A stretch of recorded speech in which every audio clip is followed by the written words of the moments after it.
Hey guys, my name is Reagan Dickens, and today we're going to be talking about business ethics and social responsibility.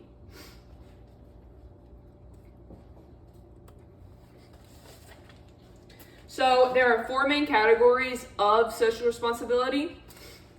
So we have ethics, legal, economic, and philanthropy, and I do not know if I'm saying that correctly, but I do know what it is, but we all make mistakes, and that's one of mine. So in this diagram, I think it's right here, we have just a diagram of all four.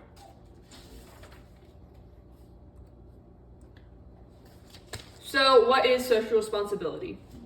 So we classify social responsibility, as seen in the last slide, as economic, legal, ethical, and voluntary, which includes philanthropy. So why does this matter in business? Earning profits is the financial and economic foundation. Social responsibility can boost employee morale in the workplace and lead to greater productivity, which in the long run can lead to greater profits.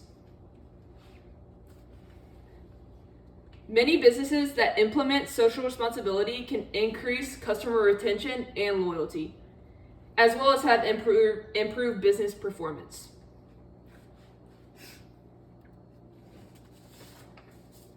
So in this next slide, we're going to be talking about stages of social responsibility with some examples. So we have the financial and economic viability. So Dunkin' offers a healthy return on investment, including paying dividends. The next one we have is compliance with legal and regulatory requirements. So Dunkin' specifies on its code of conduct that payments made to foreign government officials must be lawful according to the laws of the United States and the foreign country. And then in our next example, we have ethics, principles, and values. Dunkin' offers healthcare benefits, dental insurance, life insurance to part-time employees, and supports coffee growers by offering them at a decent price. Philanthropic activities. So Dunkin' created the Dunkin' Donuts and Baskin Robbins Community Foundation.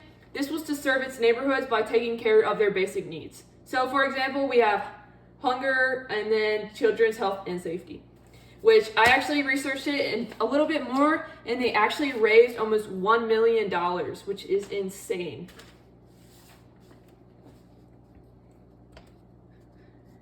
All right, for our next topic, I put what is tort.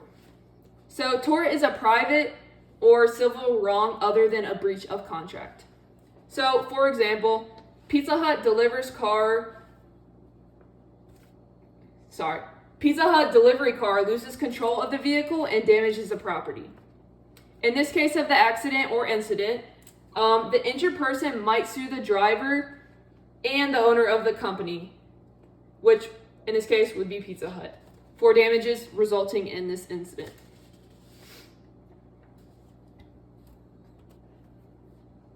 So why is tort so important to businesses? Well, the importance of tort law is to have a way to defend against a financial loss that is from the unlawful actions of others and limits the business's ability to operate normally. So I listed some examples of how, and this right here, of how tort can negatively impact your business. So these are only a few ways that I found. There are way more. I'm just listing a few. So one way would be loss in profits. The next one I put negatively affected reputation, which that is a main one. The next one after that is the loss of competitive advantage. And then lastly, I have loss of market shares.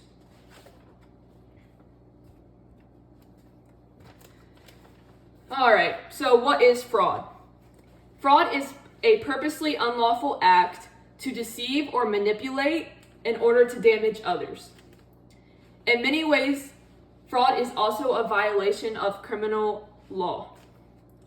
Fraud can be anywhere from identity theft, false invoices, healthcare, and in this picture right here, we have many more, as well as stealing, forged signatures, software. It can go from one thing all the way to a whole nother topic with fraud. So why is fraud important for a business?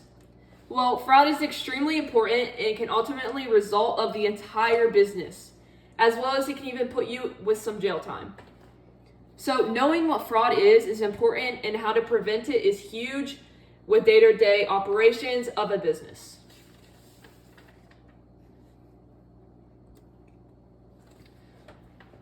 Next, we have unemployment. So unemployment is the state of being unemployed, obviously. Unemployment, I believe, is an economic issue, as some people also do, but some people don't, so it's basically a matter of opinion for that. But it also carries ethical implications. So protests usually occur where unemployment is high, particularly where there seems to be a large gap between the poor and then the rich.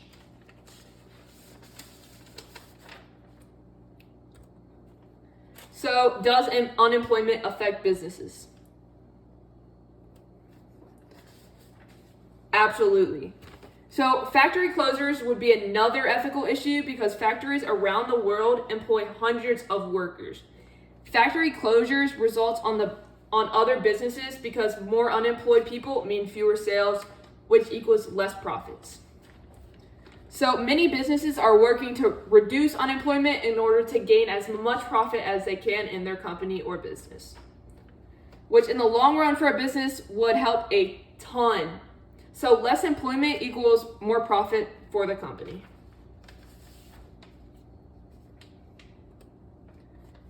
So in conclusion, there are many different laws, responsibilities, and rules to how you should run a business. In my presentation, I gave some examples as well as many definitions that a business has to follow in order to thrive.